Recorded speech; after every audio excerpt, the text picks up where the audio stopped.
የእግዚአብሔር ቃል በኢሳይያስ መጽሐፍ ምዕራፍ 26 ላይ ሲናገር እንደዚህ ይላል፣ ባንተ ታምናለችና ባንተ ፈጽማ ለምትደገፍ ነፍሴ ፈጽመ ትጠብቃታል። ባንተ ታምናለችና።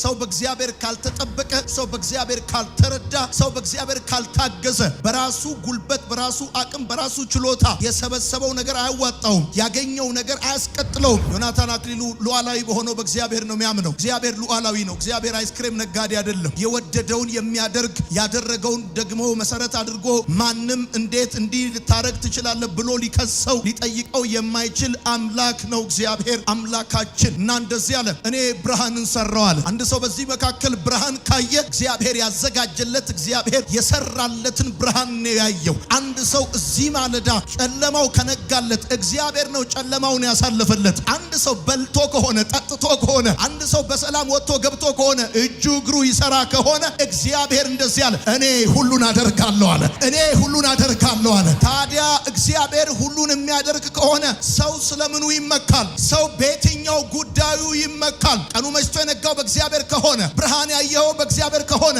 ነገሮች የተስተካከሉት በእግዚአብሔር ከሆነ እኔ ሁሉን አደርጋለሁ አለ። ወዳጄ እጄ የገባው ነገር እጄ የገባው እግዚአብሔር ስለፈቀደ እንጂ አንተ ጎበዝ ስለሆንክ አይደለም። ያለፍከው አንተ ብልጥ ስለሆንክ አይደለም። መተጣጠፍ ስለምትችል አራዳ ስለሆንክ አይደለም። እግዚአብሔር ስለፈቀደ ነው። ወጥተህ የገባኸው ልጅ ወልደ ያሳደግከው ተምረህ የጨረስከው አሁን ያለበት ሁኔታ ያለኸው እግዚአብሔር ስለፈቀደ ነው። አንድ ሰው የሚመካ በእግዚአብሔር ይመካ የሚል ሰው ካለ እጁን አንስቶ አሜን ይበል። እኔ በስጋ ለባሽ አይደለም የምመካው። እኔ በዘሬ አይደለም የምመካው። እኔ በእውቀቴ አይደለም የምመካው። እነዚህ ሁሉ አቅማቸው እስከ መቃብር ነው፣ እስከ ሞት ደጅ ነው። ከዛ ሊያልፉ አይችሉም። የኔ መመኪያ ግን አልፋና ኦሜጋ፣ የነገስታት ንጉስ፣ የጌቶች ጌታ፣ ሃሌሉያ፣ ሁሉን የማደርግ እኔ እግዚአብሔር ነኝ። እግዚአብሔር ሁሉን የሚያደርግ ከሆነ ሰው ስለምኑ ይመካል? ስለ ጤንነቱ፣ ስለ ሀብቱ፣ ስለ ቤተሰቡ ስለምኑ ይመካል? የትኛውም በጉልበቱ አግኝቷል። የትኛውም በጥበብ የራስ አድርገዋል። እነዛ በጣም የምትወዳቸውን ቤተሰቦች በጥበብ የራስ አላደረካቸው። ሁሉን የማደርግ እኔ እግዚአብሔር ነኝ ቃል አትታበዩ፣ በኩራትም አትናገሩ። እግዚአብሔር አዋቂ ነው፣ ስራውን ይመስናል። የበረቱ ደክመዋል፣ ደካሞች በርትተዋል። የሚመካ በእግዚአብሔር ይመካ። ለዚህ ነው መጽሐፍ ሲናገር እንደዚህ ያለ፣ እኛ በክርስቶስ ኢየሱስ የምንመካ እንጂ በስጋ እማንታመነን አለ። ከዚህ ብሔር ተወልደናል ብለን እማንታመነን፣ ከዛ መተናል ብለን እማንታመነን፣ ስለምንለብሰው ልብስ እማንመካን፣ ስለ ስራችን፣ ስለ ኑሯችን፣ ስለ ገቢያችን፣ እነዚህ በጠቅላላ አቅማቸው እስከ ሞት ደጅ ነው። ያለ ነገር በጠቅላላ የሚያገለግል እስክትሞት ነው። ይገርማል። እሱንም ሊያገለግል የሚችለው ሲፈቅድልህ ነው። ብዙ ሰዎች ይገርማል አላቸው እንጂ አይበሉም። ዝም ብሎ ነው የሚያዩት። ሰለሞን እንደዚህ ያለ፣ ሰው ሀብቱን በአይኑ ከማየት በቀር ምን ይተርፈዋል? ከዛ ሲቀጥል ደግሞ ሰው ሀብቱን የሰራው የመጨረሻ ትርፉ ምግቡ ነው። አፒታይት ራሱ ካለ፣ የመብላት ፍላጎት ራሱ ካለ ሁሉ በእግዚአብሔር ነው አለ መጽሐፍ ሲናገር። እውነቴን ነው የምነግርህ፣ መጽሐፍ እንደሚናገር እኔም ተኛው አለ ደግፎኛልና ነቃው አለ። ሰው የሚተኛው እግዚአብሔር እንቅልፍ ሲሰጠው ብቻ ነው። የጣፈጠ እንቅልፍ ከእግዚአብሔር ዘንድ ነው። አሜን ባል። ለመተኛት ብለህ መጨበስ አይጠበቅብህም፣ መቃም አይጠበቅብህም፣ ማጨስ አይጠበቅብህም። አምላክን እግዚአብሔርን የምትመካና የምትታመን ከሆነ በሰላም ትተኛለህ፣ ከተኛበትም ትነሳለህ። እግዚአብሔር መመካዬ ነው የሚል አሜን ይባል። እግዚአብሔር ስለ ነገ መመካዬ ነው የሚል አሜን ይባል። ነገን ሳስብ እንዴት እኖራለሁ ብዬ አልሰጋም። እንዴት እኖራለሁ ብዬ አልሰጋም። የዓለም ኢኮኖሚ ሊቃወስ ይችላል። የዓለም ፖለቲካ ሊበጠበጥ ይችላል። ተራሮች ካሉበት መሰረት ሊናወጡ ይችላሉ። የሰማይ ኃይላት ሊናወጡ ይችላሉ። እኔ ግን መታመኛዬ አልፋና ኦሜጋ፣ የዘላለም ንጉሥ፣ የጌቶች ጌታ ኢየሱስ የሆነ ሊመጣ ያለ ነገር ስላለ አስቀድሞ ይሄን እየነገራችሁ ነው። ከዚህ ቃል በኋላ በህይወታችሁ ሊሆን ያለ ነገር እንዳለ እርግጠኛ ነኝ። ምክንያቱም ዊዝ ኖ ሪዝን እዚህ አልተገኛችሁም። ዊዝ ኖ ሪዝን ይሄን ቃል አትሰሙም። እግዚአብሔር አምላክ ከቀስት በፊት ምልክትን እንደሚያደርግ ልክ እንደዛ ከሆነ ነገር በፊት አስቀድሞ ልባችሁን የሚያረጋጋ በጣም ሰላማችሁን የሚጠብቅ መልእክት ይሰጣችኋል። በስጋ ማንታመንን እኛ ኢትዮጵያ ማጆሪቲ ነን እያላችሁ የምታስቡ ሰዎች ካላችሁ ከኢትዮጵያ ከወጣችሁ ማይኖሪቲ ምድል አታገኙ። ዘራችሁ ወንዝ አሻግራችሁ፣ ዘራችሁ የቤት ኪራይ ከፍልላችሁ። ሰው በእግዚአብሔር ነው መመካት ያለበት። ይሄ ሁሉ እስከ መቃብር ነው ወዳጆቼ። አስተዋይ የሆነ በእግዚአብሔር ይመካል፣ በጌታ ይመካል። አይኖቹን ከዛሬ ላይ አንስቶ ዘላለሙ ላይ ያደርጋል። አስተዋይ የሆነ ሰው በሀብቱ አይመካም፣ በትምህርቱ አይመካም፣ በእውቀቱ አይመካም፣ በጉልበቱ አይመካም። ጉልበት ቢሆን ያረጃል፣ ውበት ቢሆን ይረግፋል፣ ሀብት ቢሆን ይበተናል። እንደነበረ የሚኖር አንድም ነገር የለም። እንደ ታጀበ የሚኖር የነገስታት ንጉሥ የጌቶች ጌታ እግዚአብሔር ብቻ ነው። ዛሬ ደስ እንዲላችሁ ፈልጋለሁ። ፊታችሁን እንዲያበራ መመኪያችሁ እግዚአብሔር ከሆነ መመኪያው እግዚአብሔር የሆነ ሰው ደስ ይበለው። የሚመካ ቢኖር በዘሩ፣ በእውቀቱ፣ በውበቱ፣ በሀብቱ ሳይሆን የሚመካ በምህረቱ ይመካ። በክፋትና በመከራ ዓለም ሞትና ብዙ ጭንገፋ ባለበት በዚህ ዘመን ሰው ተጠብቃችሁ የምትኖሩት እግዚአብሔር በምህረቱ ቤታችሁን፣ ኑሯችሁን፣ ትዳራችሁን፣ ብዙ ነገራችሁን ስለደገፈ እንጂ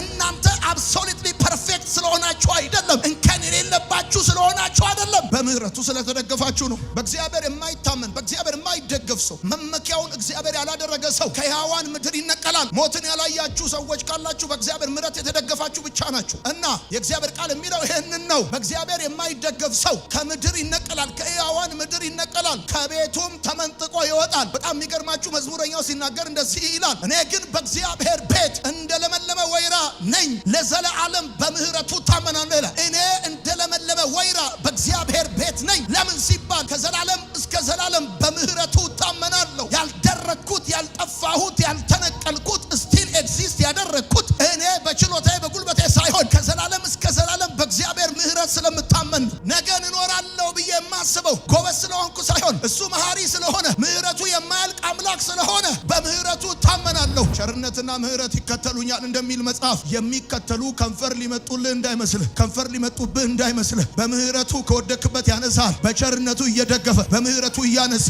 ሰውነህና በህይወት መንገድ ላይ ስትሄድ ይደክማል። ደክመህ ስትወድቅ በምህረቱ ያነሳል። ከዛ አንስቶ ብቻ አይተውህም። ይገርማል። ድጋሚ እንዳትወድቅ በቸርነት ይደግፋል። ታየላችሁ ቦታ በምህረት እየተደገፋችሁ መድረስ ይሆንላችኋል። የእግዚአብሔር ቃል እንደሚናገር ሳኦል ዳዊትን በህይወቱ ዘመን ሁሉ ይፈልገው ነበረ፣ እግዚአብሔርም አሳልፎ አልሰጠውም ተብሎ እንደተጻፈ በጌታ በኢየሱስ ስም ለሚፈልጓችሁ እግዚአብሔር አሳልፎ አይሰጣችሁ። ለጥርሳቸው ንክሻ አሳልፎ አይሰጣችሁ። ለአመፅና ለክፋታቸው አሳልፎ አይሰጣችሁ። ይፈልጓችኋል፣ አያገኟችሁ። ይከተሏችኋል፣ አይደርሱባችሁ። ይወረውራሉ፣ አይመቷችሁ። አንድ ሰው በምህረት ተከልያለሁ ሚል አሜን ይበል። እንደው ደግሞ እኮ ኢትዮጵያዊ የሆነ ደግሞ በሀብት ስትመካ እኮ ደግሞ እኮ ማፈሪያ ያለ ጌታ ምስክሬ ነው። ሐዋሳ እኮ ሀብታም፣ አዲስ አበባ እኮ ምስኪን። አዲስ አበባ ሀብታም፣ ዱባይ ምስኪን ነው እኮ። አዲስ አበባ ሀብታም፣ አሜሪካ ምስኪን ነው። ሲጀመር ሀብት ንጽጽራዊ ስለሆነ ምስኪን ነው የምትሆን። ጳውሎስ እንደዚህ አለ። ጳውሎስ እኮ እስከ 3ኛ ሰማይ ሄዷል እኮ። ጳውሎስ እኮ 3 PhD የነበረው ሰው እኮ ነው። ጥላ ሁሉ ሰው ይፈውሳል፣ ጨርቁ ሰው ይፈውሳል። የሚገርም እኮ ሰው ነው ጳውሎስ እኮ። የሚገርም ከአዲስ ኪዳን 14ቱን መጽሐፍ የጻፈው እኮ ጳውሎስ ነው። ይሄ ጳውሎስ እኮ ነው።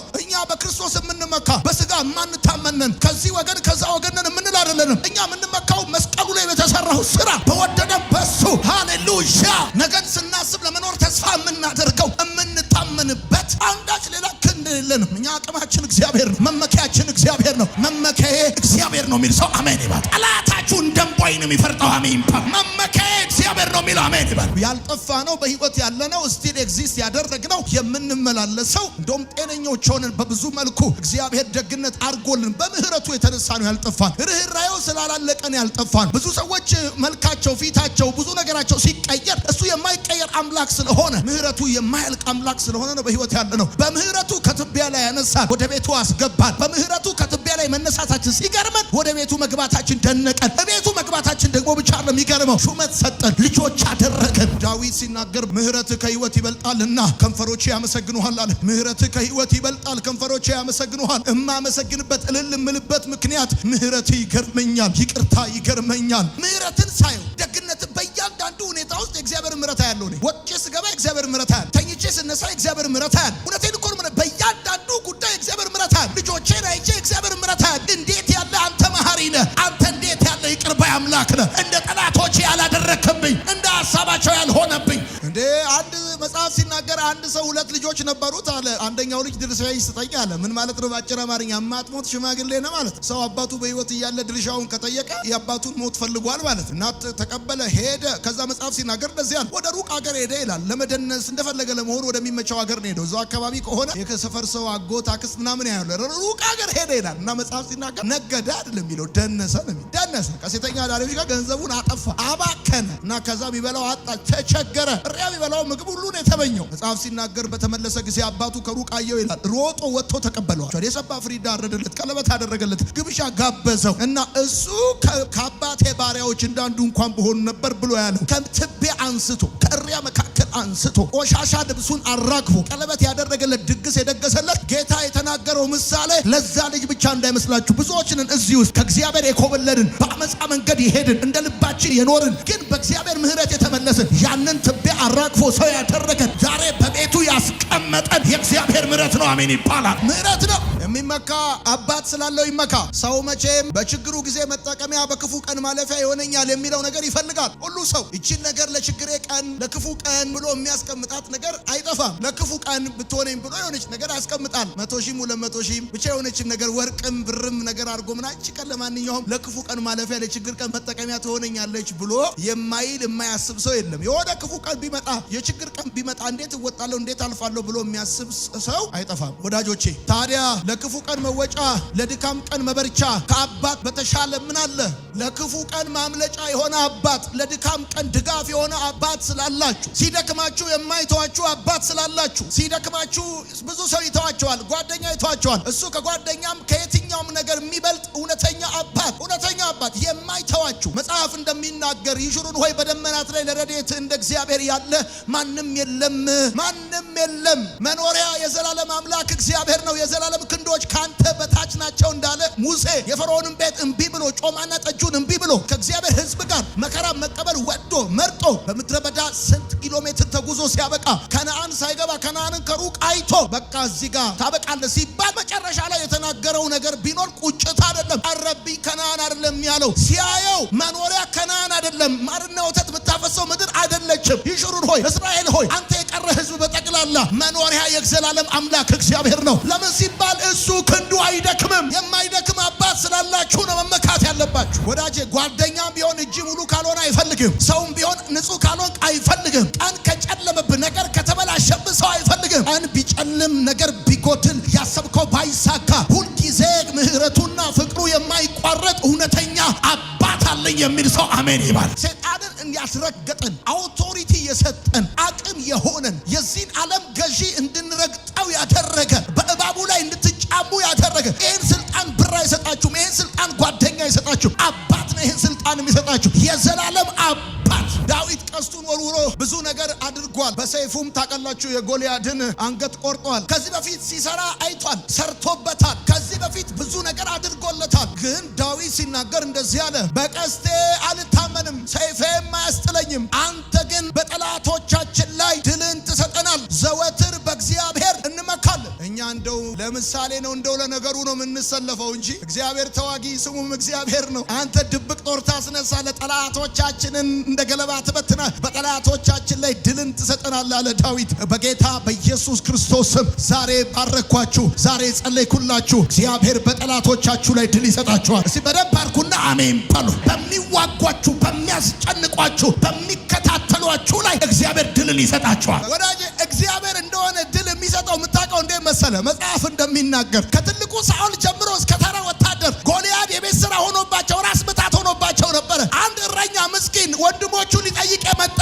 አንተ በተገዳደርከው በእግዚአብሔር እመጣብሃለሁ በወንጭፍ እንደጣለው ዛሬ የናቋችሁ ከእግራችሁ በታች ይወድቃል። በኢየሱስም ያስጨነቋችሁ ይወድቃል። እግዚአብሔር ድል አሳልፎ ይሰጣችኋል። ይኸው ጸለይኩና በትዳራችሁ ድል ይሆናል፣ በቢዝነሳችሁ ድል ይሆናል፣ በአገልግሎታችሁ ድል ይሆናል። የሚመካ አባት ስላለው አለው የሚል አባት ስላለው አለው የሚል መከታ ነኝ የሚል ጋሻ ነኝ የሚል አባት ስላለው ይመካ። እነዚህ በሰረገላ እነዚያ በፈረስ ይታመናሉ። ለእኛ ግን ትምክታችን የአምላካችን የእግዚአብሔር ስም። እነርሱ ተሰነካክለው ወደቁ፣ እኛ ግን ጸንተን ሆነ። ልጅ ያለው በጌታ ፍቅር ሰፈር ላይ ከአንዳንድ ልጆች ጋር ጋጫል እና በተለይ አባቴ ጋር በመሄድበት ጊዜ ማለት ነው አባቴ ከስራ ሲመጣ ወይም ከቤት ሲወጣ እጁን ይዤ ይወጣል እና የሚፈልገኝ የሰፈር ልጅ ጠቅላል ደግሞ ከአቅሜ በላይ የሆኑትን ነው የምጣል። ከአባቴ ጋር ስሆን ከአንገቴ ቀናላል። እነሱ እዛች ያው ጥግ ኳሷን ይዘው እንደተቀመጡ ና ብሄዳ አንድም ሰው አይነካኝም። ምክንያቱም ኬሱ ከዛ ሰዓት ጀምሮ የኔ አይደለም የአባቴ። እመኑኝ የህይወታችሁ የትኛውም ኬስ መታመኛ ያደረጋችሁት የሱ ነው። ሰው ከተመካ አባት ስላለው ነው ይመካ። እማይተው አባት ስላለ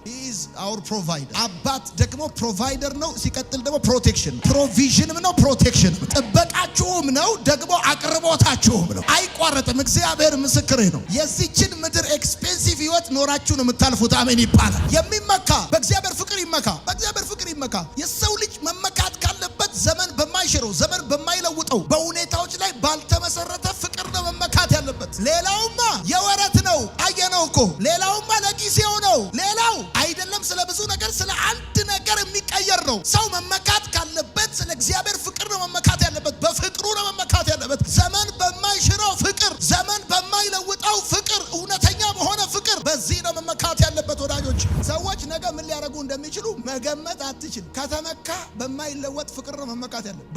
ላይ በማይመሰረት ፍቅር በጣም ብዙ ሰዎች ከወደዱ እመነኝ በመስጠትና በመቀበል መርህ ነው የወደዱ።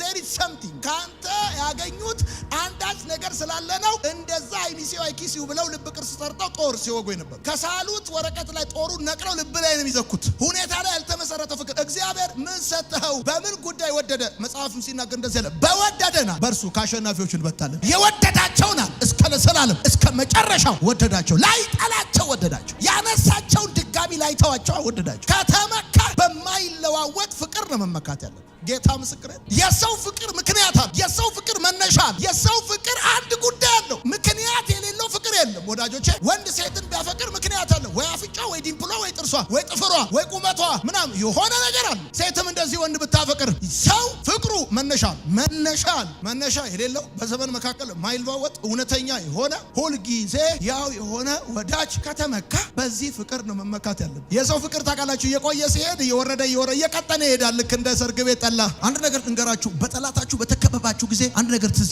እንዲላችሁ ፈልጋለሁ። በጣም ስትሮንግ ፍቅር ከእናንተ ጋር የያዘው አምላክ አላችሁ። ልጁን እስከ መስጠት ድረስ የወደዳችሁ አምላክ አላችሁ። እርቃኑን የወደዳችሁ አምላክ አላችሁ። የሾህ አክሊል ጦር የተወጋ አምላክ አላችሁ። እንዲህ አይነት አፍቃሪ አላችሁ። ማቴዎስ የሚባለው እሱ ሌዊ እሱ እኮ ቀራጭ ነበረ። ጌታ እኮ ከመቅረጫው ላይ ነው እጅ ከፍንጅ አይቶ ና ተከተለኝ ብሎ የጠራው እኮ ከነ መቅረጫው ካርኒ ሁሉ ኪሱ ሳይኖር አይቀርም የቀረጠበት። ለሮማውያን ያደረ እንደ ኃጢአተኛና እንደ አመፀኛ የሚቆጠር ሰው እኮ ነው ቀራጭ ማለት። እሱን እኮ ነው ማቴዎስን ጠርቶ ይሄንን የማቴዎስ ወንጌልን ያጻፈው ደቀ መዝሙር ያደረገው ከሐዋርያት መካከል አንዱ ያደረገው ማለት። ከተመካ በዚህ ፍቅር ነው መመካት ያለብን። መነሻ በማይፈልግ ፍቅር ስትነጻ ጠብቆ ሳይሆን ከነቆሻሻ በሚወድ ፍቅር ነው